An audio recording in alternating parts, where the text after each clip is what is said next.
I'm hoping आपका दिन अच्छा जा रहा है and I'll add to that day with my performance and मेरी पूरी कोशिश रहेगी कि आपको आपकी दुनिया से थोड़ी देर के लिए मैं बाहर ले आऊं और अपनी दुनिया में लेकर के चलूं so that you are completely into a different world, right? सबसे पहले मैं शुरुआत करूंगी अपनी एक कविता के साथ। ये मेरी स्वरचित कविता है। कविता का नाम है सीताराम का प्रेम। जनरली क्या होता है, हम लोग आजकल देख रहे हैं, अभी श्री राम जी की प्राण प्रतिष्ठा भी हुई, बीजेपी ने बहुत अच्छा इवेंट करा। I should not use the word BJP, हमारी गवर्नमेंट ने बहुत अच्छा इवेंट किया है और इसका असर भी मैं देख रही हूँ। आजकल हमारे जितने भी युवा हैं, मैक्सिमम लोग अब इस कंटेंट की तरफ बढ़ना शुरू हो गए हैं। लोगों को इंटरेस्ट जाग गया है कि इस रामायण में क्या है, इस स्टोरी में ऐसा क्या है जो लोग इतना डिवोशन, इतना ज्यादा लोगों के अंदर है कि हम भक्ति भाव से उस चीज को मान रहे हैं। और इतनी बड़ी पॉपुलेशन अगर किसी को फॉलो कर रही है तो there must be some reason. तो अब इवन फॉरेन कंट्री के लोग भी हमारी ग्रंथों को पढ़ने में और हमारी चीजों को समझने में इंटरेस्टेड हो गए हैं। मैंने उसी के सिलसिले में एक कविता लिखने की कोशिश करी है। श्री राम जी के कैरेक्टर के बारे में तो सब बात करते हैं और बहुत बड़ी आज के डेट में लोग एक्सपेक्टेशंस भी लेकर के घूमते हैं कि अगर पुरुष हो तो राम जैसा होना चाहिए।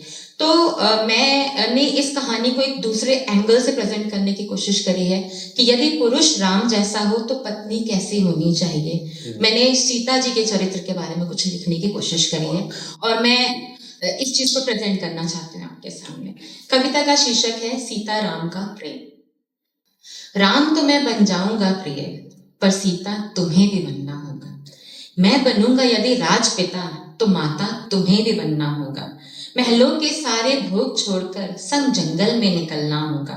माँ पिता की आज्ञा पालन कर प्रेम की माला को बुनना होगा। कांटों पे चल मैं बनूं पुरुषोत्तम, नारीत्तम तुम्हें भी बनना होगा। राम तो मैं बन जाऊंगा प्रिय, पर सीता तुम्हें भी बनना। तेरी प्रीत पर नहीं है शक मुझे, जग की मर्यादा को समझना होगा। जंगल वासी के लिए प्रेम महल को ठुकरा, परीक्षा की अग्नि में जलना होगा। याद है आप लोगों को जब रावण ने सीता माता को हरण कर लिया था, तो उनके सामने ऑप्शन क्या था? इतनी बड़े वो महल की रानी बन सकती थी, सोने की लंका की रानी बन सकती थी, और सामने कौन था? एक जंगलवासी राम जो उन्हें ढूंढ रहा है, जो अभी तक उन तक पहुंच भी नहीं पाया है, उन तक कोई संदेश भी नहीं पहुंचा कि कौन है, और उन्होंने उनको ठुकरा दिया। उसके बाद भी उनको, उस चॉइस के बाद भी उनको अग्नि परीक्षा देनी पड़ी है। उनके उस कैरेक्टर को समझने की कोशिश करिए कि समाज के लिए उनको कितनी बड़ी एक चुनौती का सामना करना पड़ा, कि जबकि उनका प्रेम इतना प्रगाढ़ है, वो हर बार अपने प्रेम को प्रूफ कर रही हैं, फिर भी उनको समाज को दिखाने के लिए अपने प्रेम को दोबारा प्रूफ करना पड़ा है। तेरी प्रीत पर नहीं है शक मुझे, जग की मर्यादा को समझना होगा। जंगल वासी के लिए महल को ठुकरा, परीक्षा की अग्नि में जलना होगा। मैं हो जाऊंगा जन सेवा में विलीन, वृंदा का श्राप तुम्हें भुगतना होगा। वृंदा एक तपस्विनी थी, उन्होंने विष्णु जी को श्राप दिया था।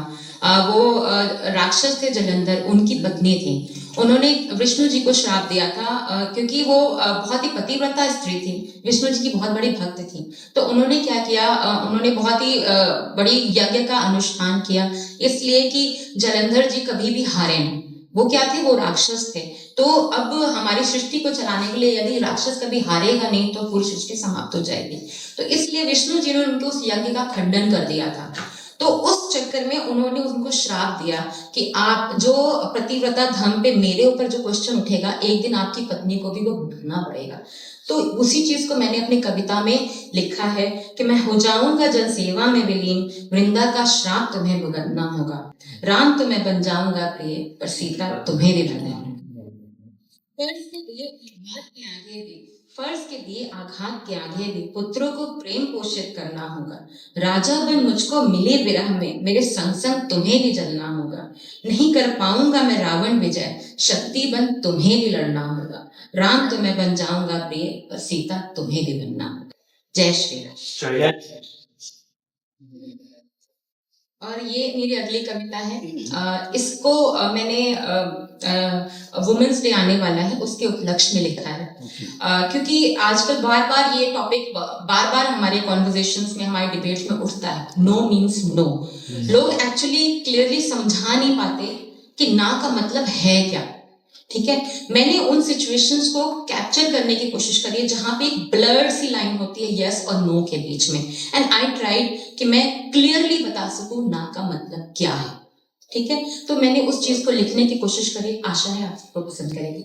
आई want to dedicate my this poem to all the beautiful ladies who are watching this video and to all the gentleman who are present. मेरी ना का अर्थ बस नानी, मैं परी हूं अपने पापा की, माँ की लाडली गुड़िया, भाई की छोटी बहना, दादी की नन्ही चिड़िया। खेली हूं उस घर आंगन में जहां प्रेम की नदियां हैं, मैं नहीं जानती असुरक्षा क्या है। लगा साल जब 16 हुआ, मेरे कुछ दोस्त, तुम उनमें से एक थे क्योंकि तुम बहुत ही नेक थे। दिल की दीवारों पर तुम्हारी मासूम शैतानियां दस्तक से देती थी, पर एक दिन मेरी दोस्ती को तुम कैसे इश्क समझ बैठे। मैंने जब तुमसे ना कहा तो मुझसे दूर जा रूठ बैठे। कच्ची उस उम्र में मुझे केवल मेरे सपनों का ही ध्यान है, नहीं समझ मुझ में इश्क की, ना ही तुम्हारे दिल का भान है। तुम भी तो उसी उम्र में हो, बहुत बड़ा भी बनना है। मेरी ना का अर्थ बस इतना है। आई उम्र 20 की मेरी, कॉलेज में मैं पढ़ती हूँ, अपने बड़े सपनों को नित दिन बढ़ता देखती हूँ। तुमसे मिली कुछ हलचल हुई दिल में, गहरे साथी से लगते हो। हुआ आकर्षण, प्रेम हुआ, दिल में घर तुम करते हो। पहली बार अपनी भावना को तुमसे खुल के बांटती हूँ। जितना तुम मुझसे जुड़ते हो मैं उतना करीब चली जाती हूँ। वो दिन भी आता है जब तुम मुझसे सहचर्य मांगते हो। तुम पे भरोसा कर मैं राजी भी हो जाती हूँ, पर अपनी इस भावना की कीमत मैं अब भी नहीं जानती हूँ। करीब तेरे आते आते मैं डर सी जाती हूँ। जिस पाठ को कभी पढ़ा नहीं, कभी किसी ने कहा नहीं, उसे जीने जब मैं जाती हूँ मेरी आत्मा डर से कांपती है, मैं वहीं रुक जाती हूँ। मेरी ना का मतलब बस इतना है, मैं तैयार नहीं हूँ, कुछ वक्त और चाहिए। उम्र मेरी 28 है, बन चुकी हूँ बड़ी ऑफिसर। एक दिन पापा लेकर आए तुम्हारा रिश्ता, मुझे सब कुछ बहुत अच्छा लगा। चट मंगनी पर ब्याह का था रिवाज, मुझे भी नहीं थी कोई आपत्ति, पर मांगा मैंने तुमसे इस समय कुछ दूरी का, ताकि मैं समझ सकूं इस रिश्ते को, मतलब मांग सिंदूरी का। मेरी ना का अर्थ केवल इतना है कि मैं तुम्हारा सम्मान करती हूँ। तुमसे थोड़ी सी दूरी मुझे देती प्रेम का एहसास है। फिर मैं एक दिन माँ बनी, मेरी उम्र है 30 की। हमारे बच्चे के आगमन ने दी हमें अपार खुशी। पहली बार मैं प्रेम को केवल तुम्हारी आंखों के सिवा एक नन्हे से शरीर में देखती हूँ, पर इस शरीर को बनाने की कीमत मैंने बड़ी चुकाई है। अस्पताल की वो चीखें अब भी मेरे कानों में गूंजती हैं। डर लगता है तुम्हें छूने से अब, इसलिए मैं तुम्हें रोकती हूँ। इतने बड़े बदलाव से हर दिन मैं कैसे गुजरती हूँ। माँ का आंगन छूट गया, अपनी पहचान मैंने खो दी है। इस शरीर को भी मैं नहीं जानती, अपनी मुस्कान मैंने खो दी है। मेरी सारी दुनिया सिमट गई है उस नन्ही सी जान में। मेरी ना का अर्थ बस इतना है कि मैं इस बदलाव को समझना चाहती हूँ, खुद में थोड़ा आत्मविश्वास भरना चाहती हूँ।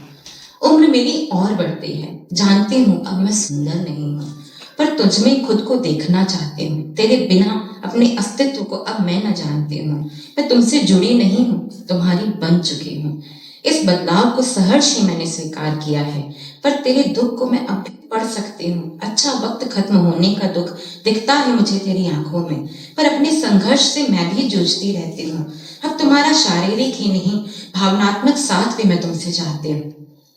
तेरी भी हिम्मत से खड़ी हो, मैं फिर से खुद को ढूंढना चाहती हूँ। मेरी ना का अर्थ बस इतना है, प्रेमी से बढ़कर मैं तुझ में एक दोस्त खोजना चाहती हूँ। मैं हर बार तुम्हें समझती हूँ, तेरा सम्मान भी मैं करती हूँ, पर उसी सम्मान की उम्मीद मैं अपनी ना के लिए भी करती हूँ। मैं अपनी ना